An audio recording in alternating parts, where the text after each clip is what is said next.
আজকে সন্ধ্যাবেলা আমি আর বর্মা বেরিয়ে পড়েছিলাম একটু কেনাকাটার জন্য। আর হ্যাঁ, শপিং এর কথা শুনলে কেনা খুশি হয় বলো? আমি তো খুব আনন্দ পাই, আমি তো খুব খুশি হই। তো যাই হোক, আমাদের সাথে না মায়েরও আসার কথা ছিল, বাট মা এক জায়গায় গিয়েছে বলে পরে আমাদের সাথে মা যোগাযোগ করে নেবে। তারপর দেখো চলে আসলাম এই শপিং মলটাতে। আর এখানে এসে দেখো ইয়েলো কালার সোয়েটারটা আমার খুব পছন্দ হয়েছিল, বাট এটা না একটু বড় ছিল।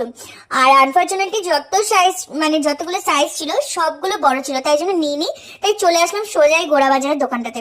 আর এখানে মা আমাদের সাথে একবারে মিট করে নিল, আর তারপর আমরা এখান থেকে তিনজনে মিলে তিনটে সোয়েটার কিনলাম।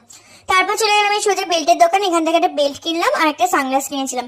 প্রথমে দেখো মা সানগ্লাসটা পরেছিল, ভালোই কিন্তু লাগছিল, তবু আমাকে দিয়ে দিয়েছে, বলছে তোর সানগ্লাস তুই পর, খুব বড় লাগছে।